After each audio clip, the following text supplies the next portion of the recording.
Que risquons-nous à fermer les yeux lorsque nous sommes confrontés à un sujet de management difficile? Que ce soit par manque d'assurance, crainte de la confrontation, nous sommes souvent tentés de faire l'autruche, comme on dit. Mais avec quelles conséquences? Scène de ménage ou scène de crime, histoire d'amour ou déchirure, les relations managériales ne sont pas toujours un long fleuve tranquille. Vous êtes un dirigeant aguerri ou en devenir? Dans ce podcast, à chaque épisode, je vous raconte une histoire que j'ai vécue ou dont j'ai été témoin. Ou bien ce sera avec un de mes invités. Et de toute bonne histoire, il y a un enseignement à tirer. Je suis Thierry Beauviel et ça fait plus de 25 ans que j'accompagne les entreprises sur leur management, en conseil, en formation, en mentorat. Et dans l'épisode d'aujourd'hui, je reçois Jérôme Adam, qui nous parle de sa première expérience d'entrepreneur. Il avait alors 25 ans. Bonjour Jérôme. Salut Thibaut. Merci d'être avec moi sur Scène de Management. Alors Jérôme, je suis ravi de te recevoir aujourd'hui pour cet entretien parce que j'aime beaucoup ce que tu fais. La preuve, j'ai déjà un de tes documentaires sur la plateforme d'IOTL avec Tandem. Mais pour nos auditeurs, peux-tu te présenter un petit peu? Donc, producteur, conférencier, beaucoup de cordes à ton arc. Est-ce que tu peux un petit peu te présenter et présenter ton actualité? En deux mots, c'est entrepreneur et producteur. Entrepreneur parce que dès la sortie de mes études, j'ai créé ma première entreprise, puis une seconde 5 ans plus tard. Donc les deux premières entreprises étaient dans le secteur de la technologie, en particulier de l'ergonomie et de l'accessibilité des sites web. Et puis, 10 ans, au bout de 10 ans, j'ai créé une troisième entreprise dans le domaine de la production et notamment audiovisuel et maintenant cinématographique. Donc voilà, donc je suis entrepreneur et producteur. Pour la partie conférence, autour de ces documentaires, des documentaires que j'ai produits ou coproduits pour certains, j'ai été amené à développer des conférences et notamment documentaire donc, qui est sur la plateforme Ayatel, ce documentaire Tandem qui retrace l'ascension du Mont Ventoux en tandem avec mon associé Guillaume. Et autour de ce documentaire, donc j'ai développé une conférence sur le travail en équipe puisque ben, gravir le Mont Ventoux en tandem, c'est un véritable travail d'équipe. Donc voilà, donc j'ai fait pas mal de conférences en entreprise autour du travail en équipe en m'appuyant sur ce documentaire. C'est un peu moins le cas aujourd'hui parce que je suis vraiment, vraiment pris par le développement d'un long métrage documentaire qui s'appelle Tout pour être heureux et qui est programmé actuellement en salle de cinéma lors de projections débat. C'est plus qu'un développement, il est visible, il est diffusé et avec de beaux succès.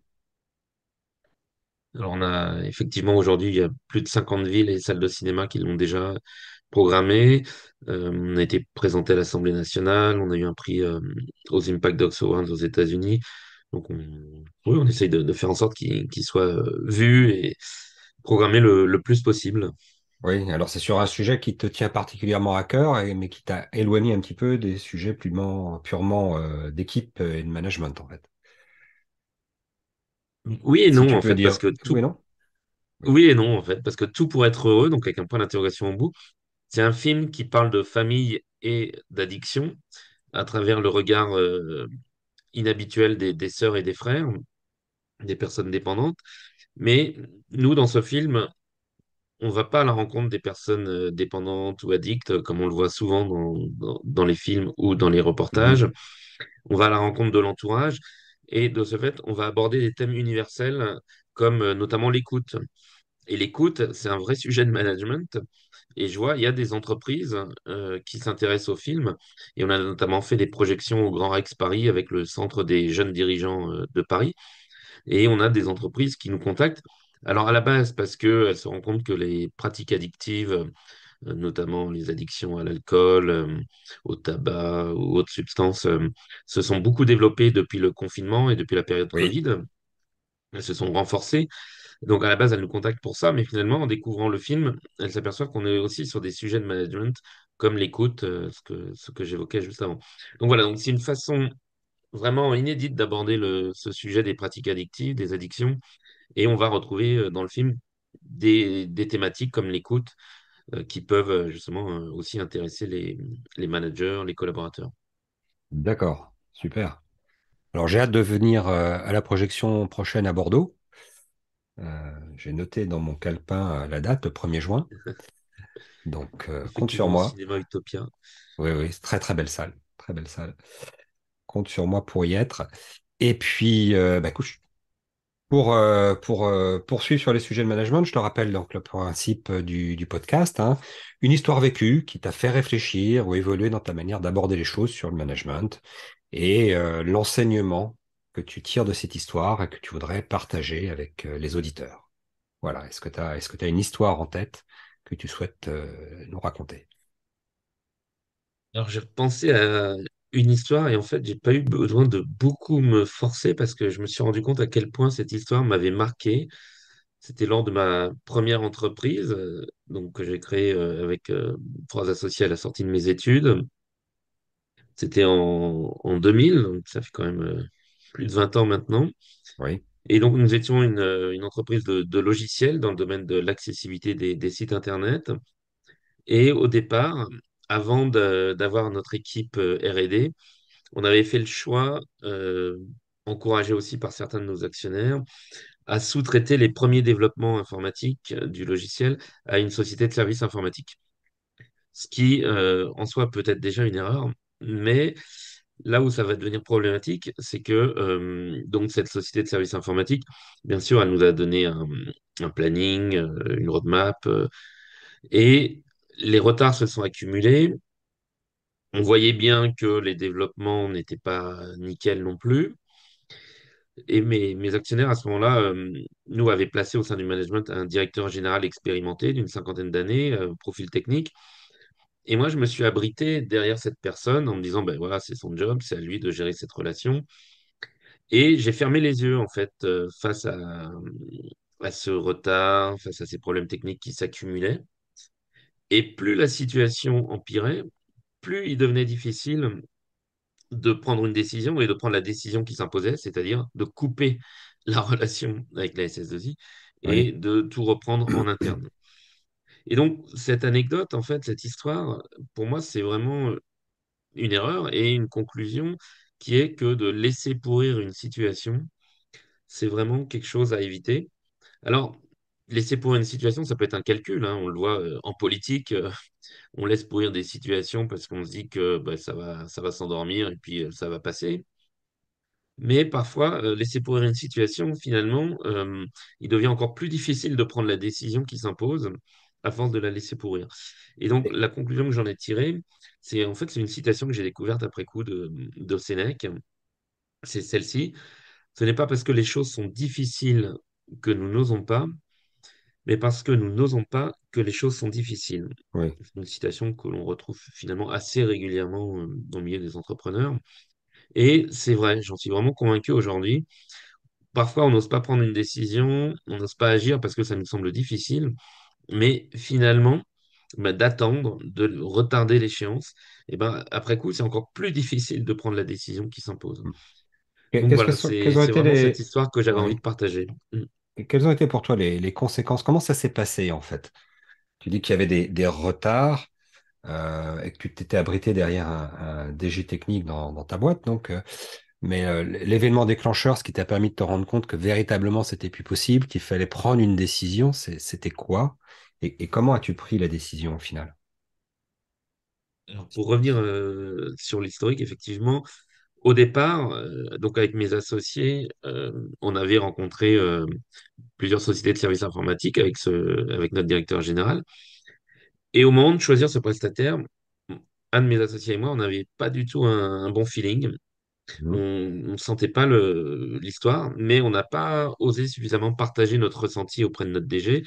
Et on a dit, bah, écoute, c'est toi qui vas choisir, puisque c'est toi qui va gérer cette relation. Donc déjà, première erreur, pas avoir osé suffisamment s'écouter et exprimer son ressenti.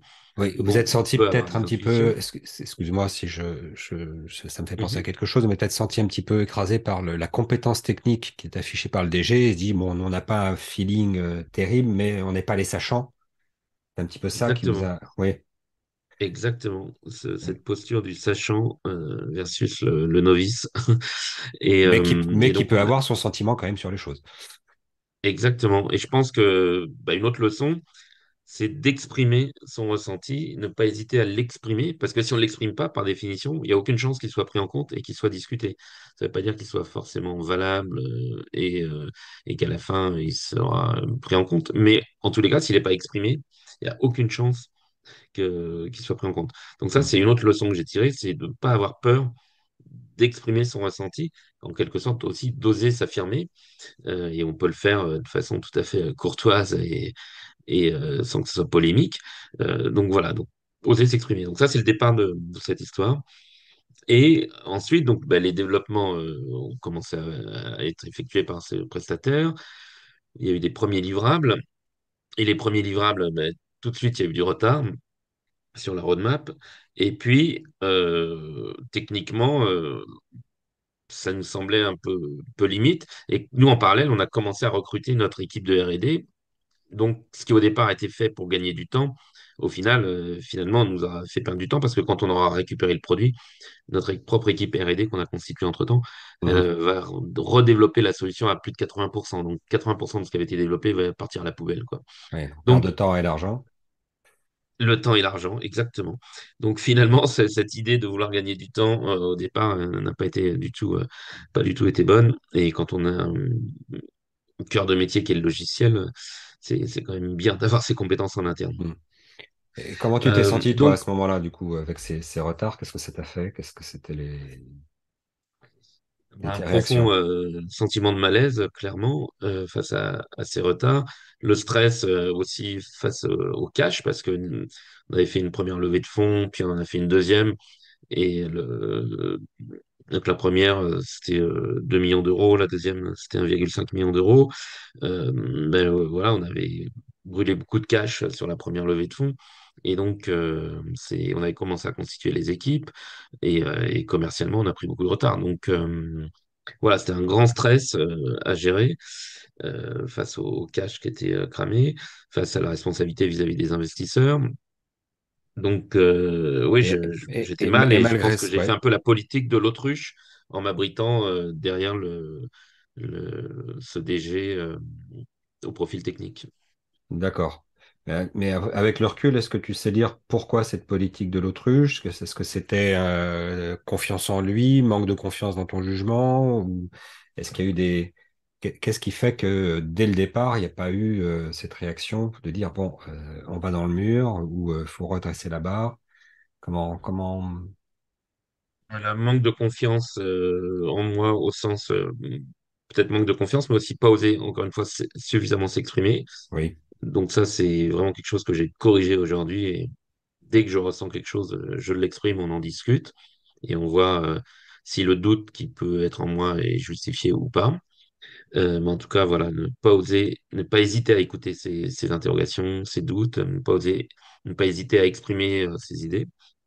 Et puis, deuxième point qui fait que j'ai bloqué, je pense que oui, je me suis, j'ai choisi un peu la facilité en m'abritant derrière le sachant. Donc, alors on peut me dire, bah, il était là pour ça, il avait été engagé par les investisseurs pour ça. Donc, mais bon, en tant que président et cofondateur de la boîte, ma responsabilité, ça aurait quand même été Hmm. de davantage le challenger, le bousculer. Je l'ai un peu fait, mais pas suffisamment.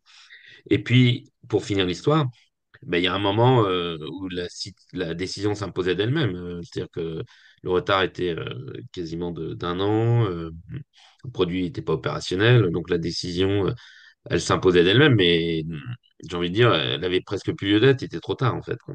Oui. Donc ça a été un véritable boulet, ce développement que nous avons traîné pendant pas mal de temps. Et quand j'en ai parlé à mes investisseurs, ben, ils m'ont demandé de licencier le DG. Et bien sûr, j'étais tout seul. Et donc, il faut se remettre dans le contexte. J'avais 25, 26 ans. Lui Oui. en avait plus de 50. Et voilà, et père de famille. Donc, c'est pas évident comme décision personnelle, management dans une petite boîte à prendre. Parce que voilà, c'est quelqu'un avec qui je partageais le bureau. Vous voyez, on discutait tous les jours. Enfin voilà, une boîte de 20 personnes. C'est quand même une certaine proximité. Hmm. Et donc, ben, devoir annoncer, licencier ce DG, ça a été une autre conséquence de cette situation et qui m'avait été demandée par mes investisseurs. Et bien sûr, autant ils étaient là pour le placer, autant ils n'étaient pas là pour pour le dégager, quoi. Oui, oui, oui. D'accord. Euh, En quoi ça t'a fait évoluer, toi? Tu disais ne pas hésiter à exprimer les choses, mais aussi par rapport à la manière de travailler avec tes collaborateurs, du coup, parce que je pense que ça a été assez fondateur par rapport à la relation que tu as étudiée. Donc, tu parlais avec le DG euh, sur la manière de s'assurer que les choses sont faites, de rendre des comptes, de challenger, de t'exprimer. Qu'est-ce qui a été le plus formateur pour toi dans cette histoire? Ben, vraiment, au-delà de ces aspects importants de communication et d'expression, ce qui vraiment pour moi a été fondateur, et je pense que ça dépasse même le cadre professionnel, c'est que quand je vois un sujet, une difficulté qui se présente, je ferme pas les yeux, je mets pas le sujet sous le tapis et je l'affronte. Et je vois, on me dit souvent, tu n'as pas peur de mettre les sujets sur la table. Et, euh, et là, par exemple, avec le film Tout pour être heureux, je mets sur la table la question de l'addiction sous un angle inédit avec le regard de la famille. Et je vois bien que chez certaines personnes, ça les interpelle parce que tant que je faisais des vidéos sur la diversité, sur le handicap, voilà, c'était perçu comme sympathique. Mhm. Là, mettre un sujet aussi tabou, de briser le silence dans des milieux qui n'ont pas l'habitude, je vois bien que ça bouscule et ça interpelle. Et donc, voilà, ne pas hésiter à mettre les sujets sur la table et y faire face. Parce qu'aujourd'hui, si je reste sur ce sujet des pratiques addictives, ben, on voit bien que ça explose. Et notre génération avec les écrans, voilà, c'est une addiction qui est Une autre forme vraiment d'addiction, oui. palpable et très reconnaissable. Et ça, c'est un vrai sujet de société, l'addiction aux écrans, par exemple. Oui. Donc voilà, ne pas hésiter à mettre les sujets sur la table. Et mon épouse me dit souvent que je suis quelqu'un qui ne procrastine pas, peut-être pas assez parfois, mais voilà, ça a vraiment été fondateur. Et le pendant et l'inconvénient de ça, c'est de réussir à doser le curseur et à mettre le curseur au bon endroit pour le temps. Parce que voilà, pour exprimer les choses, agir, il y a forcément un temps qui est celui de la réflexion, après celui de l'action. Et donc, il faut réussir à doser un peu le curseur pour le mettre au bon endroit entre le temps de la réflexion et le temps de l'action. Donc, c'est pas parce que je ressens quelque chose ou que je me dis là, il y a un problème, ou il y a quelque chose à faire, il faut y aller, qu'il faut y aller tout de suite. Après, il y a ce curseur, pardon, du temps à savoir placer. Et ça, c'est avec les Mm. expériences, j'apprends également à me dire, voilà, là, je ressens quelque chose. Déjà, qu'est-ce que je ressens exactement? Donc, mettre des mots sur ce ressenti. Ensuite, confronter ce ressenti au regard des autres, donc en parler avec les autres. Euh, donc, du coup, on va rentrer dans le terrain de l'écoute, être à l'écoute de ce qu'ils vont me dire, savoir discerner après, c'est est-ce que je vais prendre leurs remarques intégralement ou pas. Et puis, à partir de là, ben, il y a une décision à prendre. Et donc, qu'est-ce que je fais et quand je le fais, quoi. Donc, voilà Oui, vraiment, et je pense que ça dépasse vraiment le cadre professionnel, c'est aussi dans ma vie personnelle. Je pense que ça se retrouve aussi. d'accord. Donc, c'est un sujet qui est assez récurrent chez les entrepreneurs avec lesquels je m'entretiens. C'est vraiment cette notion de s'écouter, savoir mettre des mots sur les choses pour écouter son sentiment, même quand on n'est pas soi-même le spécialiste. Mais ce sujet de l'écoute, c'est s'écouter et écouter les autres. C'est vraiment un sujet récurrent. On en parlait avec un autre entrepreneur de la tech, Roland Massenet, il y a une quinzaine de jours, un épisode qui a été diffusé il y a une quinzaine de jours, sur, pareil, une problématique de développement où ils étaient complètement à côté de la cible client et c'est en écoutant cette cible client qu'ils ont pu réajuster complètement leur développement. Euh, donc, c'est vraiment un mot. qui revient souvent. Et pourtant, on dit aux gens, il faut écouter, mais c'est difficile à faire entendre, paradoxalement. Oui, alors après, il y a- il- ça se travaille l'écoute. Enfin, moi, j'en suis convaincu en tout cas. Oui, Et ça se travaille déjà au quotidien avec des réflexes très simples. Travailler sa disponibilité, parce qu'on est sans arrêt sollicité par les notifications de son téléphone, par les appels, par les mails. Et donc, travailler sa disponibilité, c'est savoir ménager des temps où on se coupe de tout ça. Par exemple, nous à table, à la maison, maintenant, le portable est interdit. Et donc, c'est un travail, c'est un temps où on va être plus disponible aux autres et dans l'écoute. Et je pense qu'avec des petits exercices comme celui-ci, des habitudes comme celle-ci, eh bien, on apprend aussi à travailler sa disponibilité. oui, Euh, Par exemple aussi, il faut réserver certains temps où là, on va traiter ses mails et puis on va pas y revenir. Enfin, voilà, donc travailler sa disponibilité à l'autre, ça peut se travailler avec des exercices comme cela du quotidien. Et puis écouter ensuite, un autre conseil qui m'a été, j'ai envie de dire, que m'ont inspiré mes expériences personnelles, c'est ne pas penser à la place de l'autre, c'est éviter de penser à la place de l'autre. Parce que dans les accords Toltec, on retrouve oui, ne pas interpréter. dans- ouais, c'est ça, ne faire aucune interprétation. Ben moi, avant de lire les accords Toltec, j'avais eu cette phrase tirée de mes expériences, c'était Mm. éviter de penser à la place des autres. Oui, Et donc, ça aide aussi à être dans l'écoute. Je vois, bon, donc moi, je suis aveugle, et parfois, quand je me déplace dans la rue, je me rappelle de ces personnes qui me disent, tiens, ben, vous allez là, c'est à droite.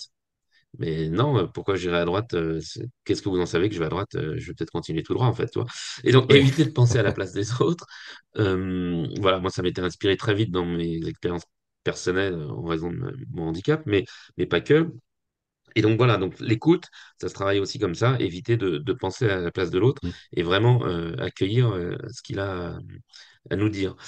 Euh, et on rebascule un petit peu peut-être parfois sur le côté sachant, ce que tu disais tout à l'heure, pas être dans la posture du sachant, mais vraiment être dans celle d'accueillir ce que l'autre a à nous dire.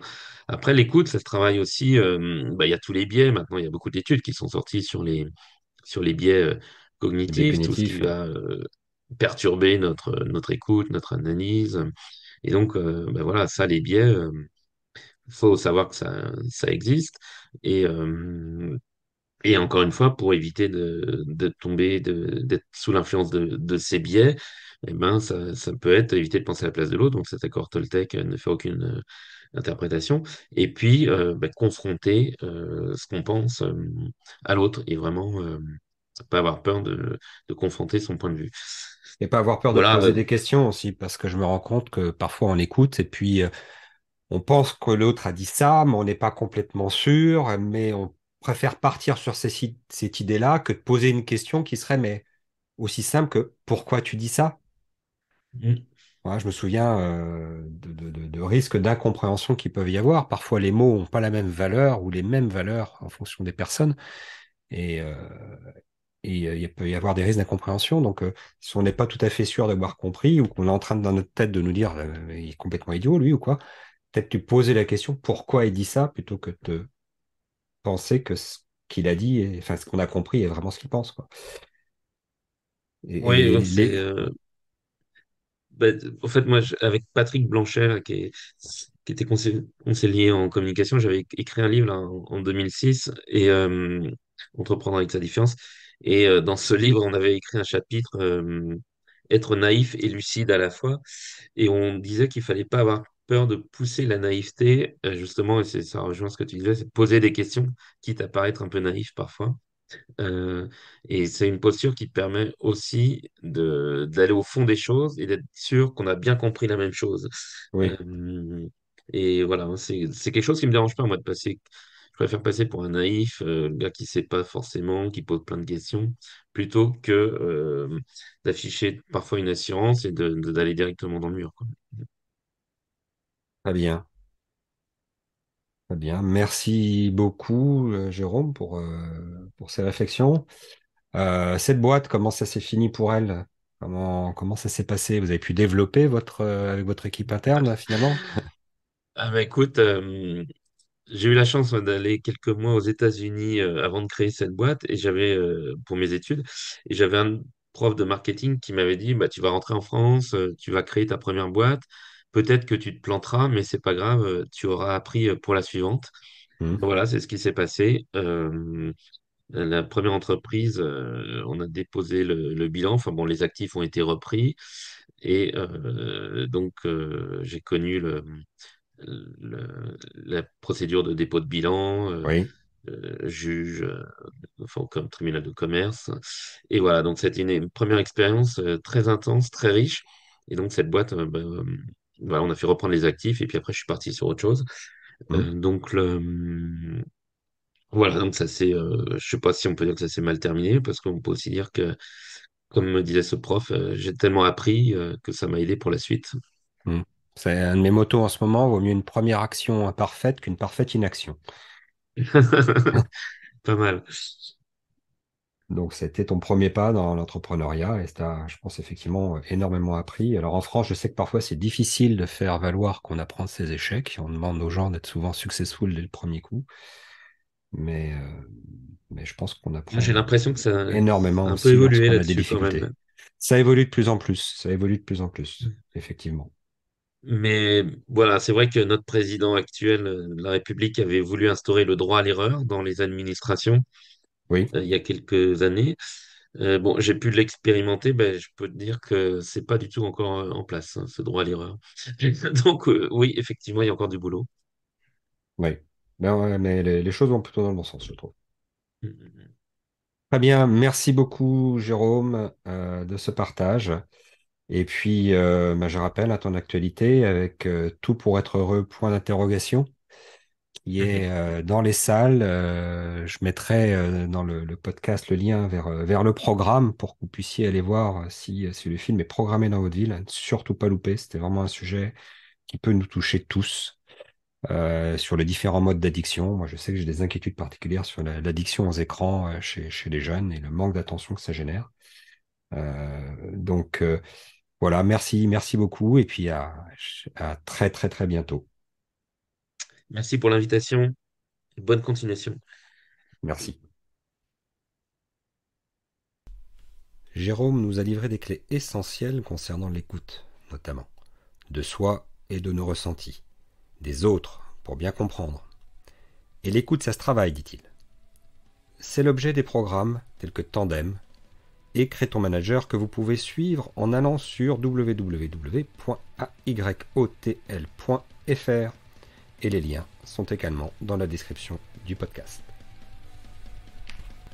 Dans le prochain épisode, nous poursuivrons sur le sujet de l'écoute.